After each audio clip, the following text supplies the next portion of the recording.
여러분 반갑습니다. 할렐루야. 오늘 우리의 주인 되신 예수 그리스도께서 우리의 손을 잡아주시고 우리의 삶의 모든 자리에서 우리를 다시 새롭게 일으켜 주시는 은혜가 있는 시간 되기를 주의 이름으로 축원합니다. 여러분, 룻다에서 베드로가 어떤 일을 경험했었죠? 룻다에 믿는 성도 중에서 애니야라고 하는 사람이 8년 동안 중풍병을 앓고 침상에 누워있는 것을 그가 보았습니다. 얼마나 가련한 모습입니까? 그때 예수님께서 그 애니야를 고치시길 원한다는 것을 베드로가 확신했습니다. 그래서 애니야야, 예수 그리스도께서 너를 낫게 하시니 일어나 내 자리를 정돈하라, 이렇게 선포했습니다. 그것은 베드로의 기대와 소망을 말했던 것이 아닙니다.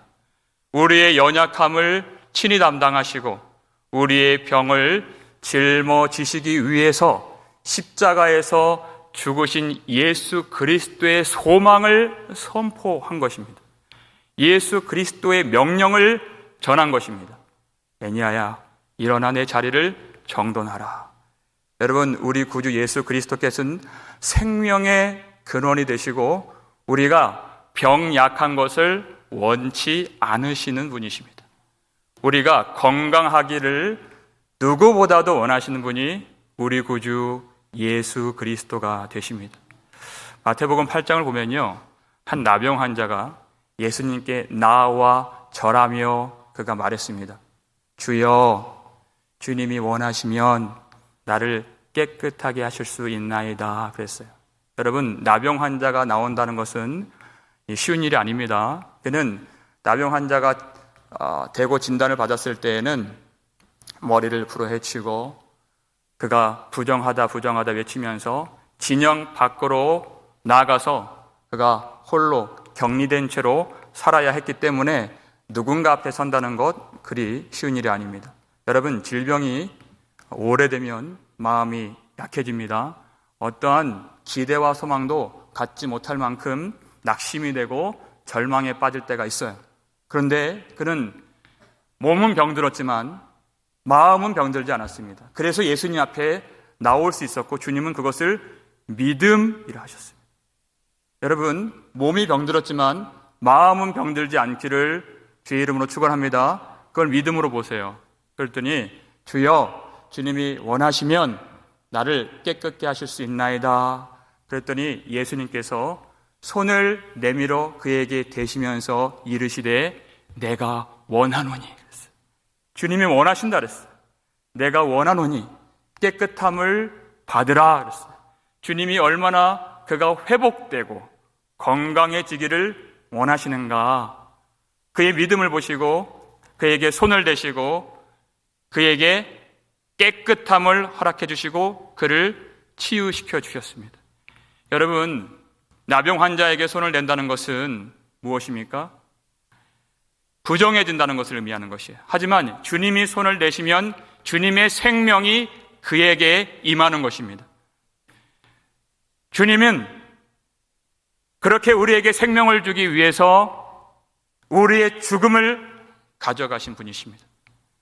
우리에게 깨끗함을 주기 위해서 우리의 부정함을 가져가신 분이십니다.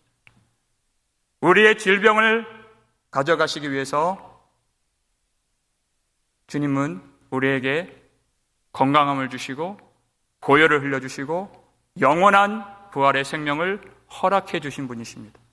그 주님께서 내가 원하노니, 여러분, 주님이 우리가 고침받고 회복되고 일어나고 정결케 되고 다시 우리가 생명력 넘치는 삶이 되기를 원하신다는 것을 믿으시길 바랍니다. 주님은 그 일을 십자가에서 보이셨습니다. 주님이 채찍에 맞음으로 우리가 나음을 얻었나니, 그 말씀을 주님이 십자가에서 성취해 주셔서 죽음의 권세를 물리치시고 우리에게 생명의 은혜를 내려주시고 우리를 회복해 하신 주님을 찬양하는 이 예배가 되기를 주의 이름으로 축원합니다. 그렇게 주님은 우리가 회복되기를 원하시는 주님이세요. 그래서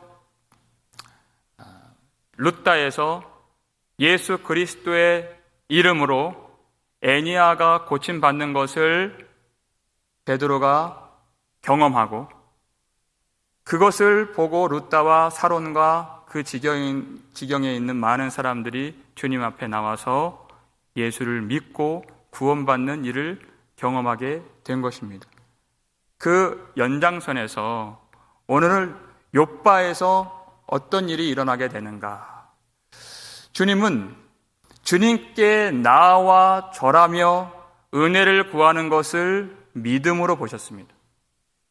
우리가 어떠한 환난을 겪고 어려움을 입고 질병을 당했어도 예수님께 나오는 믿음을 잃어서는 안 되는 것이. 그런데 오늘 본문의 독특한 점은 그 한 사람의 믿음, 애니아의 믿음, 그 나병 환자의 믿음도 주님이 귀하게 여기시지만 공동체의 믿음을 통해서도 그 한 사람을 살려주시고 회복해 하시는 하나님의 은혜를 우리가 경험할 수 있는 것입니다. 그리고 그 한 사람의 회복을 통해서 또 그 지역 사방에 있는 많은 백성들이 구원을 받도록 역사하시는 하나님을 우리가 오늘 이 본문을 통해서 만나볼 수가 있는 것입니다. 룻다에서 참 가까운 거리에 있는 그 욥바라는 지역에서 오늘 본문에 어떤 일이 벌어지게 되는지, 거기에 다비다라고 하는 여제자가 있었습니다. 헬라어로는 도르가라고 말을 하는데, 이 여제자는 그 이름 자체가 다비다라는 이 이름 자체가 그 영양이라고 하는 그런 동물이 있죠. 그 암사슴이라고 하는 그 짐승의 어떤 그 뜻을 갖고 있는데, 그것을 어떤 성경적인 의미가 있냐면 은혜로움, 아름다움이라고 하는 이름이 뜻을 갖고 있는 것입니다. 그의 이름만 그렇게 아름다웠던 것이 아니라 그의 신앙적 삶이 얼마나 아름다웠는가 보니까 그의 선행과 구제하는 일이 심히 많았더라. 그렇게 하나님이 인정하시고 하나님이 기뻐하시는 믿음에 합당한 삶을 살았던 사람이 다비다였습니다. 하나님이 이러한 자를 찾으십니다. 그리고 이렇게 선행과 구제하기를 기뻐하는 자에게 한없는 복을 주신다고 주님이 약속해 주셨습니다. 그럼 신명기 14장 29절을 한번 볼까요? 읽겠습니다. 너희 중에 분깃이나 기업이 없는 레위인과 내 성중에 거류하는 객과 및 고아와 과부들이 와서 먹고 배부르게 하라. 그리하면 내 하나님 여호와께서 내 손으로 하는 범사에 내게 복을 주시리라. 하나님이 이와 같은 것이 바로 믿음이다 것이에요. 그 나그네와 고아와 과부를 불쌍히 여기면서 그들을 배부르게 하고 헐벗은 자들을 입히고 그 유리하는 자들을 영접하고 그들의 필요를 채우면 그 손으로 하는 모든 범사에 복을 주신다고 약속을 해주셨어요. 가난한 자를 불쌍히 여기는 것은 여호와께 구워드리는 것이요 그랬어요. 잠언서 19장 17절 말씀. 그의 모든 선행에 하나님께서 갚아주시리라 그랬습니다. 불쌍히 여기면 그것을 하나님이 빚진 것으로 여기신다는 것입니다. 그래서 그의 모든 선행과 구제를 하나님이 빚을 지셔서 하나님이 그에게 갚아주실 정도로 그를 기뻐하시고 그의 믿음을 인정하시고 삶의 모든 생활에서 복을 주신다고 약속을 해주셨는데, 여러분 이 다비다가 어떤 일을 당했습니까? 37절 말씀이죠. 함께 읽겠습니다. 그때 병들어 죽음에 시체를 씻어 다락에 누이니라 그랬어요. 하나님이 복을 주시고 그렇게 귀하게 여기신다고 약속을 해주셨는데, 여러분 그렇게 선행과 구제하는 일이 많았던 다비다가 병들어 죽었습니다. 여러분 우리가 이것을 보면서 우리가 성도가 병들고 여러 가지 어려운 일을 이 땅에서 당할 때 그가 하나님의 저주를 받아서 병들었다고 섣불리 판단해서는 절대 아니 되는 것입니다. 열심히 선행을 행하고 열심히 구제하고 열심히 복음을 전하는 사람도 병들 수 있습니다. 그리고 그 병으로 죽을 수도 있는 것입니다. 하나님이 주시는 복은 우리의 작은 생각과 마음에 담을 수조차도 없는 큰 복, 하늘의 복, 영원한 복인 줄을 믿으시길 바랍니다. 우리가 다 헤아릴 수가 없는 것이에요. 그렇게 사람들은 알 수 없는 그러한 구제를 행했지만 그가 병들어 죽게 되는 그런 일을 당했을 때 사람들이 그 시체를 씻어서 장례를 치르지 않고 다락에 뉘었다고 그랬습니다. 보통 다락이라고 하는 것은 그 집에서 가장 높은 곳에 있는 방을 다락이라고 합니다. 그런데 시체는 일반적으로 다락에 누이지 않습니다. 왜냐하면 문상도 받아야 되고 곧 그 시체는 이제 땅 속에 묻혀야 할 것이기 때문에 보통 가장 그 아래 방에 두는 것이 그것이 상식적인 일이죠. 그런데 이상하게도 욥바에 있는 이 제자들과 성도들은 그를 다락에 뉘었어요. 그것에 대한 근거가 있습니다. 열왕기상 17장을 보면 하나님이 엘리야 선지자를 사르밧의 한 과부에게 보내시죠. 그리고 공궤를 받게 합니다. 그 과부에게 하나님이 엘리야를 섬기라고 하는 그 명령을 그 사르밧 과부가 순종하여서 먹을 것을 엘리야에게 주었던 것이죠. 그리고 그를 위하여서 방을 만들어주는데 다락방을 하나 만들어줘요. 여러분, 그렇게 명령을 순종하면서 선지자를 그렇게 공궤했던, 섬겼던 그런 이 과부에게 어떤 일이 있었습니까? 그 아들이 죽은 것이에요. 그때 엘리야가 그 죽은 아들을 들고 자기가 기거했던 다락방에 올라가서 몸을 굽혀 엎드려서 하나님께 간절하게 기도하면서 하나님, 이 아이의 혼을 그의 몸에 돌아오게 해 주시옵소서. 간절하게 기도했을 때 여호와께서 그 소리를 들으심으로 아이를 살려주신지라, 이렇게 말씀이 나와요.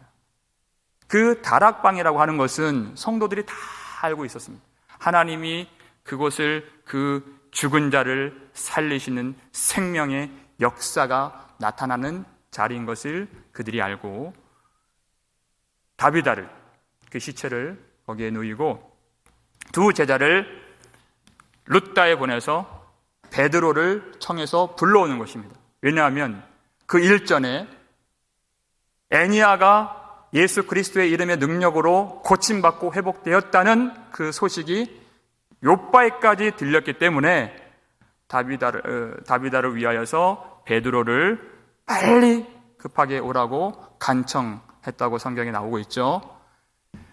하나님은 다비다가 그렇게 구한 것이 아닐지라도 성도들이, 주의 제자들이 그를 위하여서 간청하고 베드로를 불러온 그러한 행위를 믿음으로 보셨습니다. 그리고 그 속에 얼마나 다비다를 사랑하는 마음이 있었는가를 하나님이 보셨습니다. 39절 말씀이죠. 함께 읽겠습니다. 베드로가 일어나 그들과 함께 가서 이르매 그들이 데리고 다락방에 올라가니 모든 과부가 베드로 곁에 서서 울며 도르가가 그들과 함께 있을 때에 지은 속옷과 겉옷을 다 내보이거늘, 이렇게 말씀이 나와 있어요. 베드로가 황급하게 그 제자들을 따라서 욥바에 있는 그 집에 들어가서 다락방에 올라가니까 모든 과부들이 모여서, 이 과부들은 누구입니까? 다비다가 섬기고 위로하고 돌봐주었던 그 과부들이에요. 그 과부들이 모여서 서서 울고 있는 것을 보았던 것입니다. 여러분, 이 사람들은 다비다가 하나님이 데려가셔서 하나님 나라에 들어갔다는 것을 모르는 사람들이 아닙니다. 그런데도 그들은 울었어요. 왜냐하면 정말 그 사람을 사랑하면 그 죽음에 대해서 애도하는 마음이 있습니다. 그리워하는 마음이 있어요. 너무나도 사랑하기 때문에 그가 구원받았다는 사실을 몰라서 우는 것이 아니라 그가 그 고통을 가지고 그렇게 아파했을 것을 생각하면서 마음이 너무나도 아파서 울게 되는 것이, 그리고 그 고통에도 불구하고 주의 말씀에 순종하여 그 명령을 따라가면서 더 힘들고 어려운 그런 과부들을 위하여서 섬기고 도와주고 돌보아줬던 그 마음이 너무나도 고마워서 우는 것이, 그러니까 그 장례식에서 그들이 그 다비다를 너무 사랑하는 마음 가운데 우는 것입니다. 여러분, 하나님께서 우리를 데려가시는 그 날이 분명히 오죠. 멀지 않았습니다. 그러면 우리도 우리의 죽음 앞에서 그렇게 우는 자가 있는 것이 복된 인생을 살았다고 하는 그 증거가 되는 것입니다. 우리가 하나님 앞에 하나님이 데려가시는 그런 날을 맞이했는데, 참 마음이 속 시원하다, 호상이다, 이런 말만 나오면 여러분 그것은 잘 살았다는 것이 아니에요. 그 죽음이 너무나도 안타깝고 그가 그립고 그가 하나님 앞에 보였던 헌신과 믿음의 삶을 그리워하면서 그에게 받은 은혜가 많고 그에게 받은 사랑이 많고 그와 함께 주님을 더 섬겼더라면 얼마나 좋았을까, 그런 참 우리 교회에 필요한 하나님의 일꾼이었는데 하면서 아쉬운 마음이 있고 안타까운 마음이 있어서 눈물을 흘리는 장례식이 된다면 참 그 사람은 하나님 앞에서 아름다운 믿음의 삶을 살았다 할 수가 있는 것이에요. 그렇게 우리의 삶이 마치는 날에 우리의 죽음을 애도하면서 하나님 앞에 우는 성도들이 많이 있는 아름다운 믿음의 삶을 살기를 주의 이름으로 축복합니다. 그것이 반드시 나타나야 합니다. 그러기 위해서는 우리의 믿음의 삶에 증거들이 나타나야 된다. 증거들이 있어야 한다는 것이. 이 과부들이 베드로가 왔을 때 무엇을 보여줬습니까?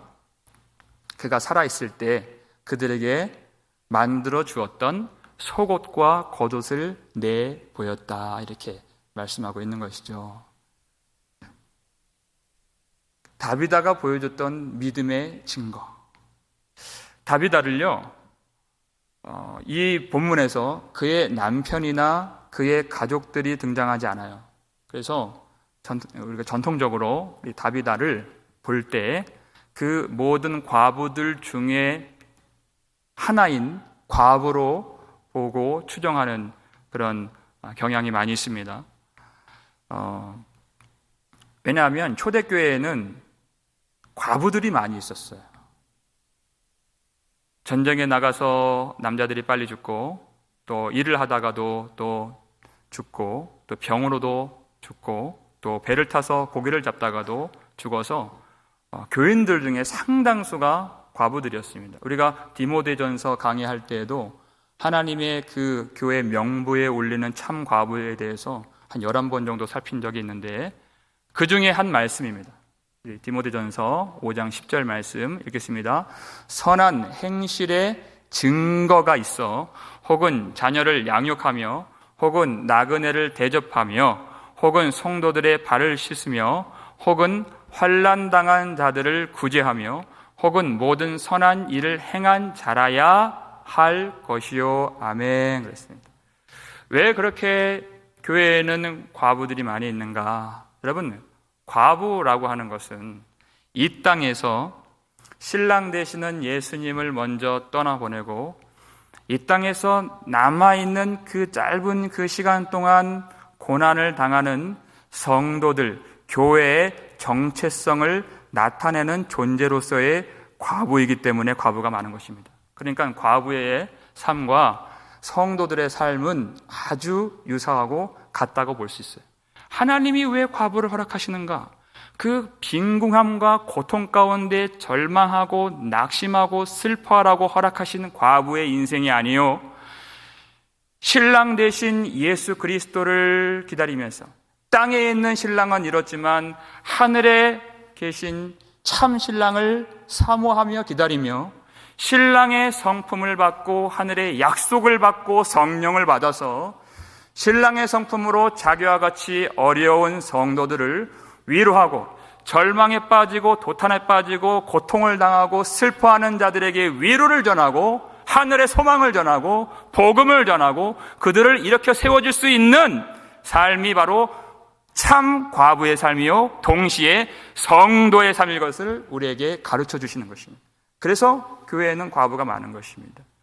그와 같은 살아있는 이름을 받고 그 이름이 생명책에 기록되어 있던 사람이 다비다였습니다. 얼마나 하나님이 그 믿음을 인정해 주시고 영광스러운 인생을 살았는가 하는 것을 우리가 볼 수 있는 것이죠.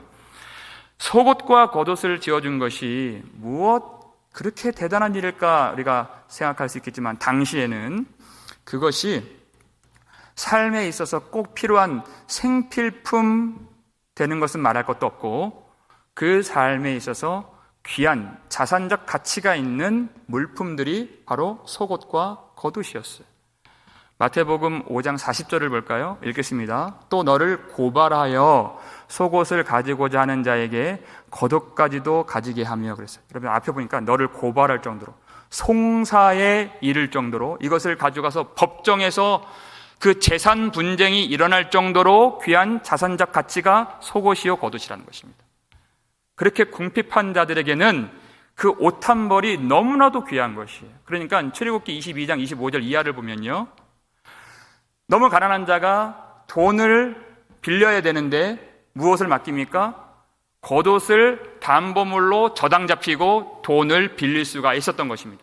이거 재산이었어요. 그런데 사람들 중에는 옷 한 벌 있는 사람이 너무나도 많이 있었습니다. 그러니까 율법으로 하나님이 정해주시기를 옷 한 벌 있는 자는 그 돈을 빌려준 채권자가 그 옷을 저당 잡지 말고 해가 지기 전에 그 옷을 돌려주라 주님이 명령하실 정도로 그 옷은 귀한 가치였습니다. 왜 돌려줘야 됩니까? 이제 밤이 되고 기온이 떨어지면 그 옷 없는 자는 그 차가운 밤에 얼어 죽을 수 있기 때문에 그 옷은 생명과도 같은 옷이었어요. 그 생명과도 같은 옷을 다비다가 어려운 과부들을 위해서 만들어준 것입니다. 여러분, 이 옷을 그냥 준 것이 아닙니다. 어떻게 주었다 그랬어요? 그것을 지은 속옷과 겉옷이라고 그랬어요.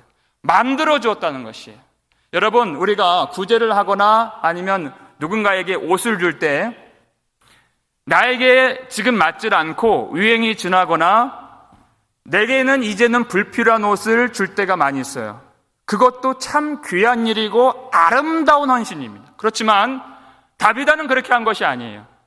돈 없는 사람이라고 해서 아무거나 헌옷 입히는 것이 아니라 내게 조금 필요 없는 옷을 아까워서 버리기 아쉬워서 주는 것이 아니라 그에게도 새 옷을 입혀주는 것이에요. 돈으로서 옷을 사줄 수도 있지만 그것도 참 귀하고 아름다운 일이지만 그는 자기의 시간을 들이고 자기의 마음을 들이고 자기의 정성을 들여서 자기의 인생을 녹여내서 그것을 재료로 삼는 아름다운 사랑의 속옷과 겉옷을 만들어 입혀준 것입니다.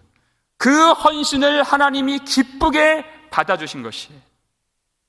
그것이 그의 믿음의 증거물이 되었다 말씀한 것입니다. 우리가 하나님 앞에 섰을 때 하나님, 제가 이렇게 주님을 사랑했습니다. 제가 이렇게 주님께 헌신하고 또 교회를 위하여, 이웃을 위하여, 어려운 성도들을 위하여서 내가 이렇게 그들을 돕고 주의 믿음으로 순종하며 살았습니다 하면서 내가 증거물을 가져갔을 때 그것은 아무런 효력이 없는 것이에요. 하나님은 그것을 인정하지 않습니다. 내가 나를 내세우는 것은 어떤 신빙성이 없다고 주님이 판단하십니다. 그렇지만 성도들이, 그 도움을 받았던 과부들이, 다비다는 침묵하고 있지만 그들이 갖고 온 증거물을 보시고 하나님이 그의 구제가 그의 헌신이, 그의 선행이 얼마나 많았는가를 판단하실 수 있다는 것입니다. 우리가 하나님 앞에 섰을 때 내가 나의 믿음과 헌신을 증명하고 자랑하는 것이 아니요, 우리 교회에 나의 선행의 증거가 남아있고 나를 아는 사람들이 그 선행의 증거를 내 대신 증언해주고 말해주고 그 증거물을 하나님 앞에 제시해 줄 수 있는 아름다운 믿음의 삶, 헌신의 삶이 되기를 주의 이름으로 축원합니다. 그러면 어떤 일이 벌어지게 되는가? 오늘 본문 40절 말씀입니다. 읽겠습니다.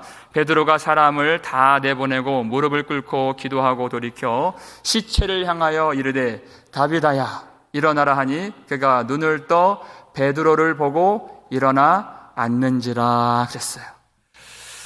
자, 다비다야 일어나라 이렇게 얘기한 것입니다. 베드로가 그렇게 다비다야 일어나라 하니까 다비다가 눈을 떠서 베드로를 보고 일어나 앉게 되는 생명의 역사가 일어나게 된 것입니다. 다락방에서 일어나게 된 것이죠. 그런데 베드로가 사람들을 다 내보냈습니다. 그리고 무릎을 꿇고 기도하고 돌이켜서 다비다야 일어나라 한 것은 베드로가 언젠가 경험했던 일이 있었기 때문에 이렇게 선포한 것입니다. 다비다야 일어나라. 우리가 다 생각나는 말씀이 있죠. 마가복음 5장에 나오는 그 회당장 야이로의 딸이 죽었을 때 예수님께서 베드로와 야고보와 요한과 그 부모만 빼고 다 내보내셨어요. 그리고 그 소녀의 방에서 주님께서 뭐라고 말씀하셨습니까? 달리다 쿰, 아람어로 이렇게 말씀하셨어요. 소녀야 일어나라. 그러니까 소녀가 곧 일어나서 이렇게 얘기했습니다. 예수님의 말씀 달리다 쿰 하시니까 소녀가 곧 일어나서 걸으니 하면서 예수님의 말씀에 즉각적으로 순종했던 그날의 그 인상이 베드로의 마음속에 팍 박혀버린 것이. 그래서 그날에 예수님께서 선포하셨던 것처럼 다비다야 일어나라. 이것은 아람어로 다비다 쿰 하는 말입니다. 그러니까 달리다 쿰, 다비다 쿰 하는 말이 참 유사하죠. 성경은 일부러 그렇게 기록한 것입니다. 왜냐하면 이것은 베드로의 능력으로 다비다를 살린 것이 아니라 생명의 주권을 갖고 계시는 예수 그리스도께서 베드로 안에서 성령으로 역사해 주셔서 예수 그리스도의 이름의 능력과 부활의 능력으로 다비다가 살아났다는 것을 우리로 깨닫게 해주시기 위해서 다비다야 일어나라 이렇게 선포를 하게 하신 것입니다. 그것은 그의 능력이 아니었습니다. 예수 그리스도께서 그를 살리신 것입니다. 그 예수 그리스도의 부활의 능력과 이름의 능력을 그가 경험하기 위해서 베드로는 엘리야가 다락방에서 하나님의 생명의 능력을 간절하게 구하며 몸을 엎드려 기도했던 것처럼 무릎을 꿇고 몸을 낮추고 하나님 앞에 엎드려 예수 그리스도의 부활의 능력과 생명의 능력과 이름의 능력이 나타나기를 간절하게 구했던 것입니다. 엘리야가 기도했던 것처럼 하나님, 이 다비다를 살릴 수 있는 것은 제가 아닙니다. 주님이 임하여 주시고 주님이 역사해 주시고 주님이 일으켜 주시옵소서. 그런데 베드로가 무엇을 위해서 기도를 했을까? 우리가 그 힌트를 요한복음 14장 13절에서 우리가 알 수 있습니다. 읽겠습니다. 너희가 내 이름으로 무엇을 구하든지 내가 행하리니 이는 아버지로 하여금 아들로 말미암아 영광을 받으시게 하려 함이라 그랬어요. 베드로가 이것을 룻다에서 경험했었습니다. 그리고 성전 미문에서도 경험했습니다. 성전 미문에서 나면서부터 못 걷던 자가 일어나니까 그 주변에 있는 솔로몬 행각에 있는 많은 사람들이 일어난 자를 보고서 하나님의 영광을 보고 하나님을 찬송하게 되는 것을 베드로가 경험했어요. 그리고 룻다에서 애니아가 예수 그리스도의 이름으로 일어난 것을 룻다와 사론에 있는 지경의 많은 사람들이 보고 하나님께 영광을 돌리고 주 예수 이름 앞에 나와 그들이 구원을 받게 된 것을 보았습니다. 하나님의 영광을 위하여 기도합니다. 하나님의 이름이 높임을 받으시고 예수 그리스도의 이름이 이 욥바 지경 사방까지 선포되어질 수 있도록 이 다비다를 살려주시옵소서. 예수 그리스도의 이름으로 부활의 권능으로 이 여인을 살게 해 주시옵소서. 그렇게 베드로가 기도를 하니까 어떤 일이 있었습니까? 42절 본문 말씀입니다. 읽겠습니다. 42절. 온 욥바 사람이 알고 많은 사람이 주를 믿더라. 아멘. 하나님께서 언제 그 일을 역사하시고 그 기도를 들으시는가? 오직 하나님께 영광 돌리는 기도를 드렸을 때 하나님이 그 놀라운 역사로 응답해 주실 줄 믿으시길 바랍니다. 많은 사람들이 주를 믿고 많은 사람들이 주님 영광을 보게 되고 구원을 받는 그 일을 하면 무엇이든지 예수 이름으로 구하면 하나님이 시행하시리라 약속을 해 주셨습니다. 다윗의 인생을 한번 우리가 생각해 보면 그는 살아있을 때에도 많은 선행과 구제를 통해서 하나님께 영광을 돌렸던 인생이었어요. 믿음으로 살면서 그렇게 영광을 돌렸던 이 다비다를 하나님이 죽음에서 일으켜 주시고 그의 부활의 그 놀라운 일들을 통해서 하나님은 더 큰 영광을 받으시는 하나님 되심을 우리에게 보여주신 것입니다. 욥바에 있는 많은 사람들도 구원을 받을 수 있도록 그로 하여금 질병도 걸리게 하시고 죽음도 맞게 해주신 것입니다. 우리가 설교 서두에서 그렇게 하나님이 구제하는 자에게 복을 주신다고 약속을 해주셨는데 그 복은 우리가 다 헤아릴 수 있는 복이 아닙니다. 그리고 이 땅에서도 다 성취되는 그 복이 아니에요.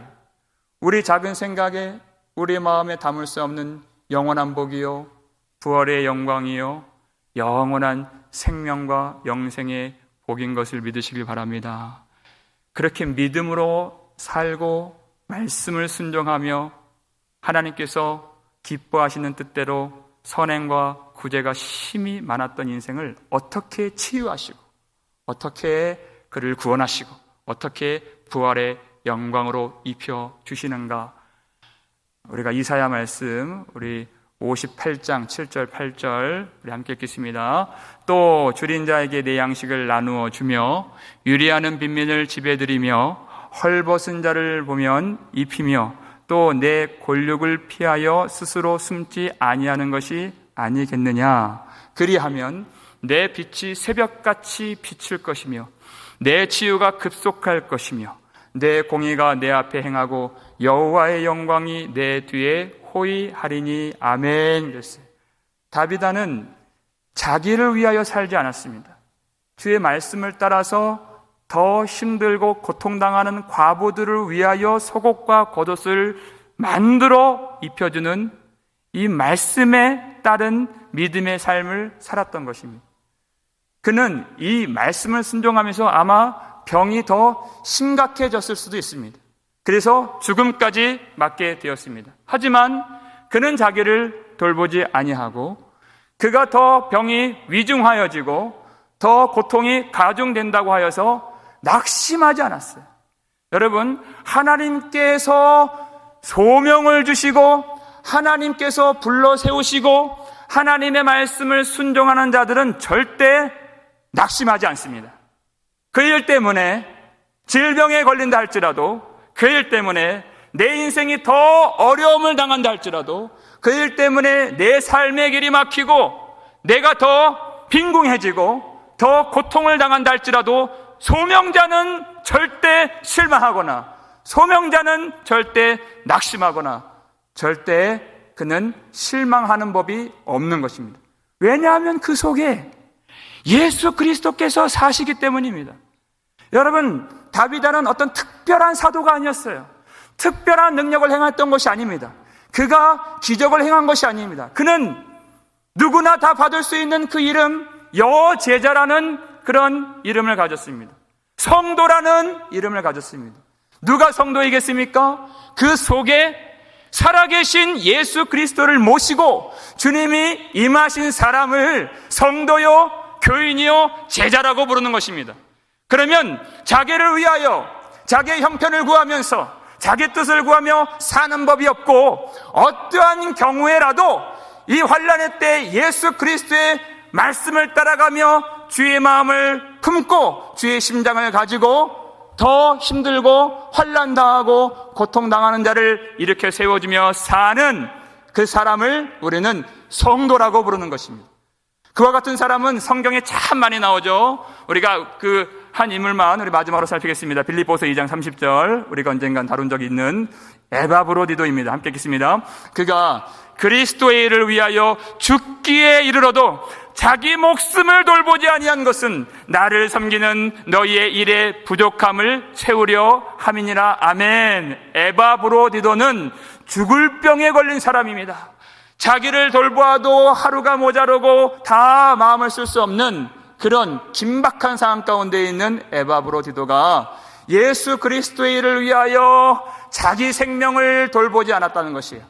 죽기까지 충성하라. 주님 하신 그 말씀에 죽기까지 주님을 위하여서 충성했는데 그것이 바울을 섬긴 일입니다. 그것이 교회를 섬기는 일이었어요. 그것을 성도들을 섬기는 일이 바로 예수 그리스도를 섬기는 일이라 말씀하는 것이에요.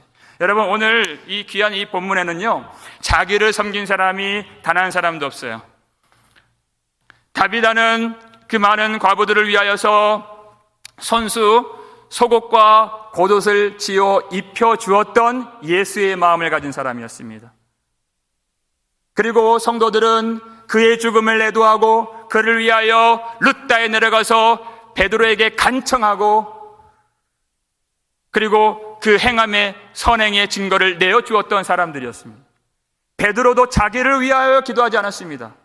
다비다를 위하여 기도하고 이 일로 말미암아 하나님의 영광을 받으실 것을 위하여 기도했습니다. 아무도 자기를 위하여 행한 사람이 없어요. 그랬더니 이 본문의 주인공이 되시는 예수 그리스도께서 다비다에게는 부활의 옷을 입혀주시고, 교인들에게는 기쁨의 옷을 입혀주시고, 베드로에게는 응답의 옷을 입혀주시고, 욕바에 있는 사람들에게까지 구원과 영생의 옷을 입혀주셨다는 것입니다.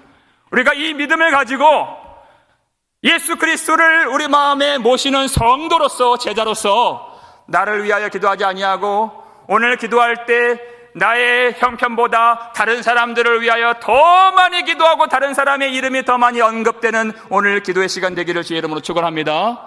우리 모든 삶에서 구제하는 일과 선행하는 일이 심히 많아서 하나님이 우리의 믿음을 인정해 주시고, 교회가 그 믿음을 인정하여서 하나님께 칭찬받고, 하나님이 이 교회를 통하여 우리의 믿음의 삶을 통하여 우리의 삶과 죽음을 통하여 많은 사람들을 주께로 인도하시고 구원받게 하시는 영광이 나타나는 교회가 되기를 주의 이름으로 축원합니다.